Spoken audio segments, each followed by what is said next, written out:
بسم اللہ الرحمن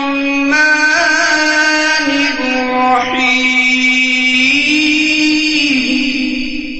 لا الہ الا اللہ محمد رسول اللہ لا الہ الا اللہ محمد رسول اللہ۔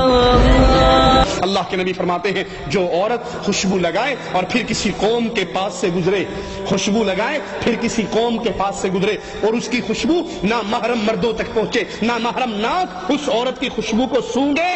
فتویٰ سنیے امام کائنات کا، امام اعظم کا، امام الانبیاء کا، محمد الرسول اللہ کا، اللہ کے نبی اس عورت کے بارے میں کیا کہہ رہے ہیں جو خوشبو لگا کے اپنے گھر سے نکلتی ہے، غیر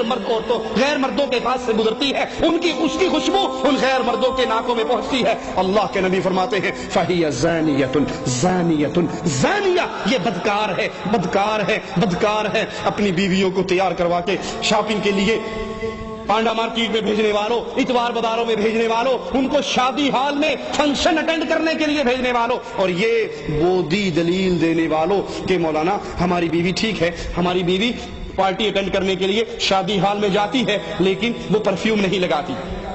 کیا وہ میک اپ کر کے نہیں جاتی، کیا فیس پاؤڈر اس کے چہرے پہ نہیں لگا ہوتا، آئی لائنر، لپ لائنر، آئی شیڈ، یہ تمام چیزیں وہ استعمال نہیں کرتی، اور کیا ان تمام چیزوں میں خوشبو نہیں ہے؟ خوشبو کا تو میدان ہے، باڈی پرفیوم الگ ہے، ہیئر پرفیوم الگ ہے، ایٹم جتنے ہیں میک اپ کے سارے خوشبوؤں میں بھرے ہوئے ہیں، اور تیری بیوی ہے، تو نمازی ہے، تو حاجی ہے، تو جہادی ہے، تو مجاہد ہے، تو داڑھی والا ہے، تو نیک ہے، تو صدقہ خیرات کرنے والا ہے، لیکن بیوی تیری چوڑیاں پہن کر، زیور پہن کر، میک اپ کر کے شادی ہال میں جا رہی ہے، غیر مردوں کے پاس سے گزرتی ہے۔ ارے گزرتی ہی کہاں ہے، شادی ہال کے اندر کھانا سرو کرنے والے غیر مرد ہیں، بیرے آ کر ان کے سامنے کھانا رکھتے ہیں، دیوس اپنی بیوی کو غیر مردوں کے سامنے چھوڑ دیتا ہے، وہ اس سے ڈیمانڈ کرتی ہے، وہ سالن ختم ہونے پہ ٹرے لا کے اس کے سامنے رکھتا ہے۔ محمد الرسول اللہ صلی اللہ علیہ وسلم فرماتے ہیں جو عورت خوشبو لگا کے گھر سے نکلتی ہے غیر محرم مردوں تک اس کی خوشبو پہنچتی ہے، فَهِيَ زَانِيَةٌ زَانِيَةٌ زَانِيَةٌ، یہ بدکار ہے۔ اللہ کے لیے اپنے گھروں کو بدلو، اللہ کے لیے اپنی عورتوں کی اصلاح کرو۔ عورت کو خوشبو لگانا جائز ہے اپنے خامد کے لیے، وہ اپنے خامد کے لیے بنے، اس کا سارا زیور، اس کا سارا میک اپ، اس کے سارے بہترین کپڑے، اس کے بہترین لباس، اس سب چیزوں کا حقدار صرف اس کا خامد ہے۔ لیکن افسوس اس بغیرتی نے ہمارے گھروں کی کیفیت ہی بدل دی ہے۔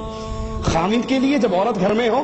یہ بیچارہ تھکا ہارا ٹوٹا بھجا ہوا گھر آتا ہے، وہی وہ لہسن کی بو، چٹنی کی بو، ادرک کی بو، پیاز کی بو کچن کے اسی گندے مندے کپڑوں میں اس کے پاس آ جاتی ہے، جس کے لیے سب کچھ کرنا ہے۔ اور اگر یہ بیوی سے کہے آج آپ کی ڈنر پارٹی ہے فلاں فیملی کے گھر، اور یہ اطلاع اس کو آدھا گھنٹہ پہلے دے دے، وہ تیار ہوگی یا اس سے لڑائی کرے گی؟ آدھے گھنٹے میں کیسے تیاری کر سکتی ہوں؟ آپ بھی کمال کرتے ہیں، مجھے کم از کم 1.5 گھنٹہ پہلے تو بتایا ہوتا، میں نے تیار ہونا ہے، میں نے کپڑوں کے ساتھ میچنگ جیولری پہننی ہے، سوٹ کی میچنگ کی میں نے شوز پہننے ہیں، میں نے فلاں تیاری، اب آدھے گھنٹے میں کیا کروں؟ یہ مسکین جو مہینہ اپنی بیوی کے چہرے پر کوئی رنگت نہیں دیکھتا، کوئی خوشبوئیں نہیں دیکھتا، اچھا لباس نہیں دیکھتا، وہی گندے مندے کپڑوں میں گھر میں گھومتی ہے، جب یہ پارٹی اٹینڈ کرنے کے لیے نکلتی ہے، تیار ہو کے گھر سے نکلتی ہے، بندہ بھی 4 دفعہ اس کو دیکھتا ہے میرے والی ہے، کوئی اور تو نہیں آ گئی، یہ تبدیل تو نہیں ہوگی؟ میں نے بھی اس کو کبھی اس شکل میں نہیں دیکھا، ساری زینت، ساری خوشبوئیں، سارا میک اپ، ساری جیولری، سارے سیٹ اس کو تب یاد آتے ہیں جب جا کر عورتوں میں فخر کرنا ہو، جب عورتوں میں پیش ہونا ہو، جب عورتوں کے اندر اپنے آپ کو اونچا دکھانا ہو، جب ان کے لیے سب کچھ یاد آ جاتا ہے۔ اور خامد جو اس کی عزت ہے، خامد جو اس کی جنت ہے، خامد جو اس کی جہنم ہے، جس کی طرح سے جنت ملنے والی ہے یا جس کی نافرمانی سے جہنم ملنے والی ہے، اس مسکین کا کوئی حق نہیں ہے۔ رسول اللہ صلی اللہ علیہ وسلم فرماتے ہیں، مسند احمد میں ہے، اللہ کے نبی نے فرمایا جو عورت خوشبو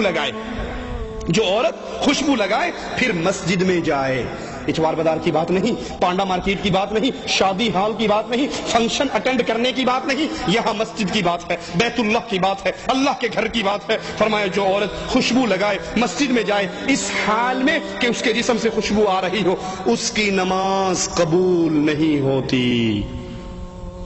خوشبوئیں لگا کر غیروں کے گھروں میں جانے والیوں، خوشبو لگا کے شاپنگ کرنے والیوں، میک اپ کر کے شادی حال میں جانے والیوں، محمد کریم کی بات، زیدی کی بات نہیں، سید صاحب کی بات نہیں، شاہ صاحب کی بات نہیں، مولوی شیخ کی بات نہیں، امام الانبیاء کی بات ہے، جس کا تم نے کلمہ پڑھا ہے، جس کا تم کلمہ پڑھ کے اسلام کے دائرے میں داخل ہوئی ہو۔ محمد کریم فرما رہے ہیں جو عورت خوشبو لگا کے مسجد میں جاتی ہے نماز پڑھنے کے لیے، اس کی نماز اس وقت تک قبول نہیں ہوتی جب تک وہ غسل جنابت کی طرح غسل نہ کر لے۔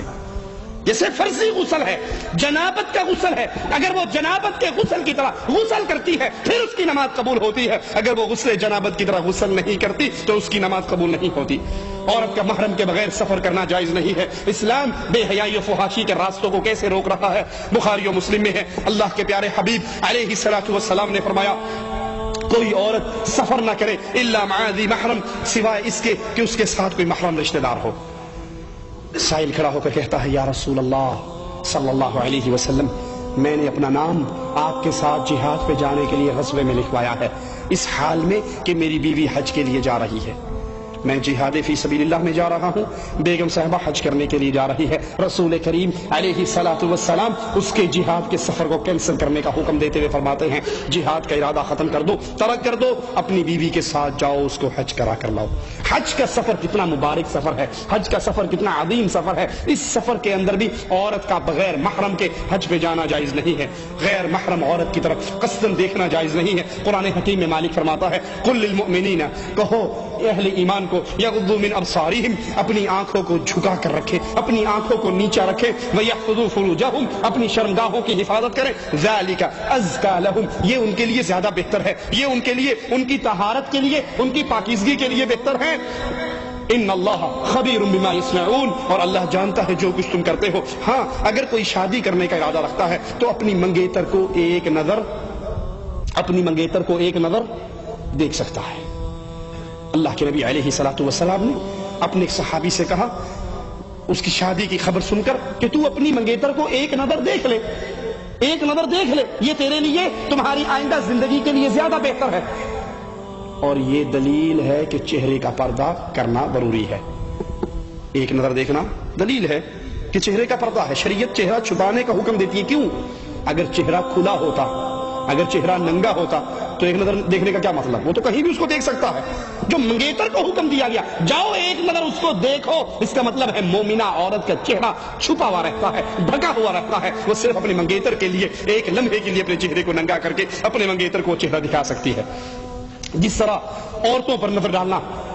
غیر محرم نامحرم عورتوں پہ جائز نہیں، اسی طرح ان لڑکوں کی طرف دیکھنا جن کے چہرے پہ داڑھی مونچھ نہیں آئی، امرد بچے ہیں جن کے چہرے کے اوپر خوبصورتی اور معصومیت ہے، داڑھی اور مونچھ نہیں ہے، ان کی طرف دیکھنا بھی جائز نہیں ہے۔ یہاں یاد رکھیے ان صوفیاء کی بکواسات کو جنہوں نے لڑکوں کے ساتھ عشق و شوخی کرنا، عورتوں کے چہروں کو دیکھنا دین کا حصہ، عشق مجازی کو عشق خدائی کا حصہ سمجھتے ہیں۔ امداد اللہ مہاجر مکی علماء دیوبند کے بہت بڑے عالم ہیں، اپنی کتاب شمائل امدادیہ میں لکھتے ہیں کہ عورت کا نظارہ کرنا، عورت کو دیکھنا، عورت کے چہرے کی طرف دیکھنا حقیقت میں اللہ کو دیکھنا ہے۔ عورت مرد کا مظہر ہے، مرد اللہ کا مظہر ہے، لہذا عورت اللہ کی مظہر ہوئی تو عورت کو دیکھنا حق تعالیٰ کو دیکھنے کے برابر ہے، مشاہدہ کرنا چاہیے۔ اسلام اس بے حیائی اور فحاشی کے راستے میں رکاوٹ کھڑی کرتا ہے۔ مرد کی شرمگاہ نہ دیکھے، عورت کی شرمگاہ نہ دیکھے، مرد کی شرمگاہ نہ دیکھے، عورت کی شرمگاہ نہ دیکھے، مرد ننگے مرد کو نہ دیکھے، عورت ننگی عورت کو نہ دیکھے۔